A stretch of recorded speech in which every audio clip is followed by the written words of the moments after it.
Bank में सफल होकर हमारे बीच में जो बैठे हुए हैं प्रवीण जैन जी बैठे हुए हैं, जिनका चयन IBPS क्लरिकल में हुआ है। आइए उनसे पूछते हैं कि किस तरह से उनका चयन और किस तरह की मेहनत से उनका चयन हुआ है। आपकी सफलता के लिए सावधानी कोचिंग की ओर से बहुत बहुत बधाई Praveen ji. Thank you sir. Thank you sir. किस तरह से आपका चयन किस बैंक में हुआ है? सर मुझे पंजाब नेशनल बैंक में क्लरिकल का पोस्ट मिला है। प्रवीण जी, आप बताना चाहिए किस तरह से आपने मेहनत करी, कई उतार चढ़ाव भी देखे होंगे और उन उतार चढ़ाव को आपने किस तरह से हैंडल किया और क्या स्ट्रेटेजी अपनाते थे आप पढ़ने के लिए? सर मुझे लगभग 2.5 साल हो गया है प्रिपरेशन करते। मैंने इंजीनियरिंग करा था। इंजीनियरिंग करते समय मैंने कभी नहीं सोचा था कि मैं बैंकिंग लाइन में जाऊंगा, लेकिन इंजीनियरिंग में जब मैं फाइनल ईयर में आया तो मैंने जब बैंकिंग में वैकेंसीज देखे, बैंकिंग सेक्टर में इतना ग्रोथ देखा, स्कोप देखा, तो मुझे लगा कि एक बैंकिंग सेक्टर एक अपना जो कैरियर ओरिएंटेशन मैं जा सकता हूँ। बैंकिंग में अपने एक जो अपना कैरियर है वो मैं जमा सकता हूँ।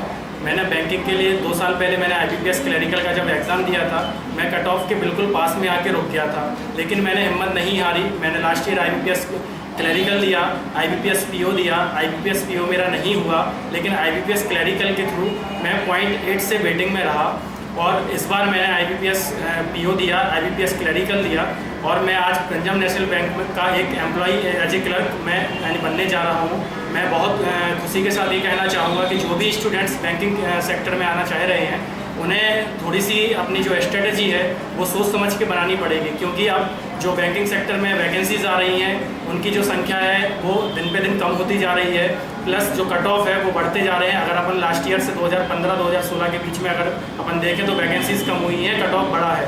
तो कट ऑफ बढ़ने से सीधा ये हो रहा है कि आपने जो नंबर ऑफ अटैम्प्ट्स हैं वो बढ़ाने पड़ेंगे। नंबर ऑफ अटैम्प्ट्स तभी बढ़ेंगे जब अपनी एक्यूरेसी है। मैं केवल एक वर्ड बोलना चाहूँगा कि हर पर्सन को मिस्टर परफेक्ट होना पड़ेगा। मिस्टर परफेक्ट यानी एक परफेक्शन लाना पड़ेगा। वो किस चीज़ में लाना पड़ेगा? Number 1 accuracy.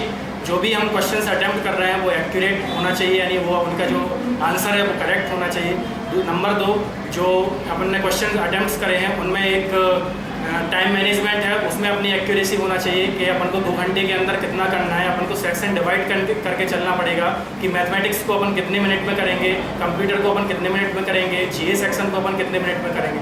अगर अपन एक बेटर वे में अपना टाइम मैनेजमेंट कर लिया तो हम कोई भी एग्ज़ाम क्रॉस कर सकते हैं। इस बार का जो क्लर्क और PO में जिनका भी सिलेक्शन हुआ है उनका ही सिलेक्शन हुआ है जो अपनी एक एक्यूरेसी बना के चल रहे थे।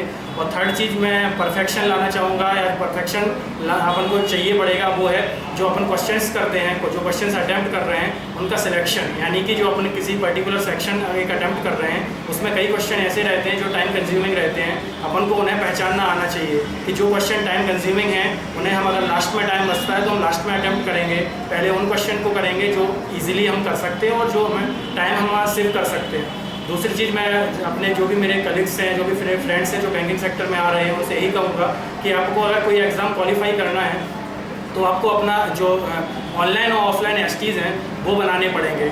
यानी अगर आप जो ऑनलाइन STs हैं, कम से कम आपको हर एग्ज़ाम के पहले 10 से 20 आपको ऑनलाइन ST देने पड़ेंगे और डेली बेसिस पे एक ST आप चाहे ऑनलाइन दें चाहे ऑफलाइन दें, जिससे कि आपको पता चले कि आपका किस सब्जेक्ट में आप कितना ग्रोथ कर पा रहे हैं, आपका कितना परफेक्शन है, कितनी आपकी एक्यूरेसी है। मैं साथ में यही कहना चाहूँगा कि बैंकिंग में ये सोच के बिल्कुल मत आइए कि आप 3 महीने में सिलेक्शन ले जाएंगे या 4 महीने में सिलेक्शन ले जाएंगे। अपना एक टारगेट बना के आइए कि मुझे बैंक PO बनना है, मुझे बैंक क्लर्क बनना है, और जब तक मैं नहीं बन जाता मैं हिम्मत नहीं हारूंगा।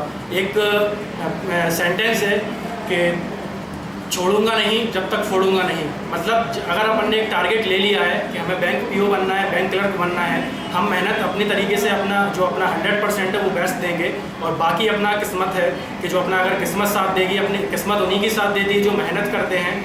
हर कोई बोलता है कि लक बाई चांस होता है, मेरा किस्मत के कारण सिलेक्शन नहीं हुआ, लेकिन मैं केवल यही कहना चाहूँगा कि अगर आप मेहनत कर रहे हैं तो आज नहीं तो कल, इस बार नहीं तो अगले साल आपका सिलेक्शन ज़रूर होगा। प्लस आप अगर आपको टाइम लग रहा है, जैसे मैंने बोला कि मुझे 2 से 2.5 साल मुझे प्रिपरेशन करते हो गया है।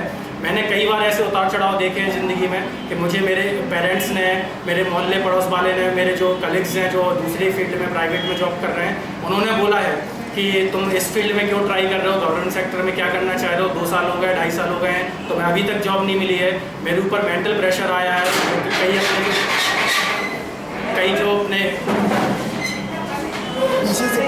कई जो अपने कलीग्स रहते हैं, अपने मोहल्ले पड़ोस के लोग रहते हैं जो अपन को बार बार टोकते हैं कि आप इतने समय से प्रिपरेशन कर रहे हैं, आपका सिलेक्शन क्यों नहीं हुआ। मैं फ्रेंड्स केवल यही कहना चाहूँगा, किसी के भी कहने से अपना टारगेट से मत भटको, अपना एक लक्ष्य लेके चलो जिसको अपन को पूरा करना है। कुछ भी हो जाए, चाहे कितना भी टाइम लग जाए, टाइम कभी नहीं लगेगा अगर हम एक बेटर वे में, एक बेटर अप्रोच के साथ सिलेक्शन लेने के लिए अपनी प्रिपरेशन करेंगे तो हमारा सिलेक्शन ज़रूर मिलेगा। मैं आपसे ये भी कहना चाहूँगा कि बैंकिंग सेक्टर में जैसे जो भी अपने सेक्शन है, 5 सेक्शन है, हर सेक्शन के लिए एक स्ट्रेटजी बना के चलना पड़ेगा। जैसे आजकल बैंकिंग सेक्टर ऑनलाइन हो गया है।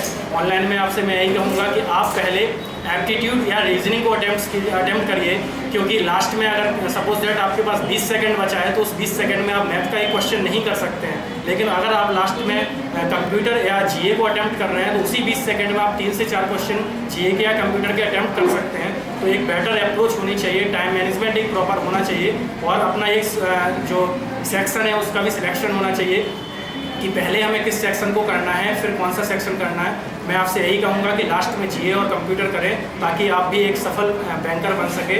और इसी के साथ मैं आप लोगों के लिए बेस्ट ऑफ लक कहना चाहूँगा। Thank you so much. निश्चित ही बहुत अच्छी बात बताई प्रवीण जी ने। वो कहते हैं ना कि रख हौसला वो मंजर भी आएगा और प्यासे के पास चलकर पानी खुद आएगा। कुछ ऐसे ही शब्दों का प्रयोग करके प्रवीण जी ने आप सब लोगों को मार्गदर्शित किया। बहुत बहुत धन्यवाद प्रवीण जी। सावधानी कोचिंग परिवार आपके उज्जवल भविष्य की कामना करता है। Thank you so much. बहुत बहुत धन्यवाद प्रवीण जी। Thank you.